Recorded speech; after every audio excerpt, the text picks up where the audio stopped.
नमस्कार बच्चों, Pioneer convent school में आपका स्वागत है। पिछली वीडियो में हमने यमराज की दिशा की व्याख्या पढ़ी थी। अब हम आगे की व्याख्या पढ़ते हैं। माँ की समझाइश के बाद दक्षिण दिशा में पैर करके मैं कभी नहीं सोया। समझाइश का अर्थ है समझाना। मेरी माँ ने मुझे जैसे समझाया था मैंने वैसा ही किया और मैं कभी भी दक्षिण दिशा में पैर करके नहीं सोया। और इससे इतना फ़ायदा ज़रूर हुआ, दक्षिण दिशा पहचानने में मुझे कभी मुश्किल का सामना नहीं करना पड़ा। कवि कहते हैं कि मुझे दक्षिण दिशा की तरफ पैर ना करके सोने से और कोई लाभ हुआ हो या ना हुआ हो, लेकिन एक लाभ ज़रूर हुआ है। मुझे कभी भी दक्षिण दिशा पहचानने में गलती नहीं हुई और इससे इतना फ़ायदा का अर्थ है लाभ। मुझे इतना लाभ ज़रूर हुआ कि दक्षिण दिशा पहचानने में मैंने कभी भी गलती नहीं की। मुझे कभी मुश्किल का सामना नहीं करना पड़ा। मैं दक्षिण में दूर दूर तक गया और मुझे हमेशा माँ याद आई। कवि कहते हैं कि मेरी माँ ने जैसा मुझे बचपन में बताया था, लेकिन मेरे मन में जिज्ञासा थी। मैं दक्षिण दिशा में जाकर यमराज का घर देखना चाहता था, जैसा मेरी माँ ने मुझे बताया था। मैं दक्षिण दिशा में दूर दूर तक गया, बहुत दूर दूर तक गया, जहाँ तक दक्षिण दिशा जाती है, और मुझे हमेशा मेरी माँ याद आई।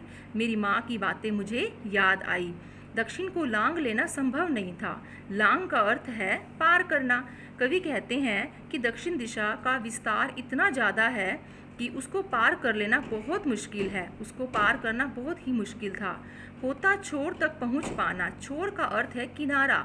अगर दक्षिण दिशा का कोई किनारा होता, कोई अंतिम बिंदु होता, तो मैं यमराज का घर देख लेता, क्योंकि दक्षिण दिशा का कोई अंत ही नहीं है। वह चलती ही जा रही है, चलती ही जा रही है। दक्षिण दिशा खत्म होने का नाम ही नहीं लेती। अगर उसका अंतिम किनारा होता तो यमराज का घर देख लेता, लेकिन मैं यमराज का घर नहीं देख पाया, क्योंकि दक्षिण दिशा जो है वो अंतहीन है, उसका कोई अंत ही नहीं है।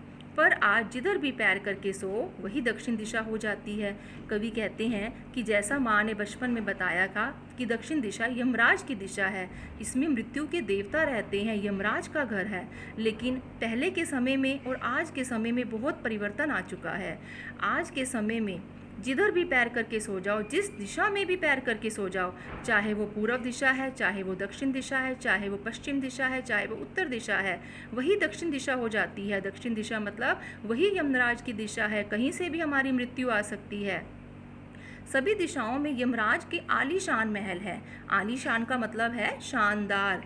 यमराज मतलब मृत्यु के देवता। कवि कहते हैं कि आज सिर्फ दक्षिण दिशा में ही यमराज नहीं है, सभी दिशाओं में ही यमराज के आलीशान महल बने हुए हैं, शानदार महल हैं।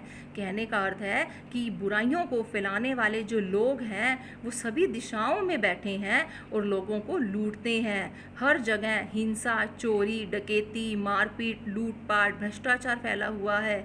किसी भी दिशा से इंसान की मृत्यु हो सकती है।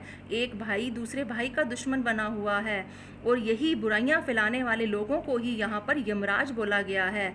और वे सभी में एक साथ अपनी दहकती आँखों सहित विराजते हैं। विराजते का मतलब है बैठते या उपस्थित रहते।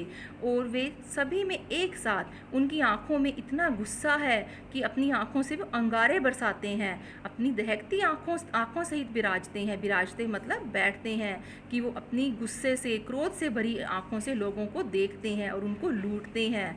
माँ अब नहीं है और यमराज की दिशा भी वह नहीं रही जो माँ जानती थी। कवि कहते हैं कि मेरी माँ अब जिंदा नहीं है, वो इस दुनिया में नहीं है, लेकिन मेरी माँ जिस यमराज की दिशा के बारे में जानती थी, अब वह दिशा नहीं रही। अब वो दिशा, दक्षिण दिशा, सिर्फ यमराज की दिशा नहीं रही जो माँ जानती थी। अब पहले वाले समय में और अब के समय में बहुत परिवर्तन आ चुका है। सिर्फ यमराज की दिशा दक्षिण दिशा नहीं है, अब सारी दिशाएं ही यमराज की दिशा बन चुकी है। तो बच्चों, आशा है कि आपको यह कविता जो है अच्छे से समझ में आ गई होगी। धन्यवाद।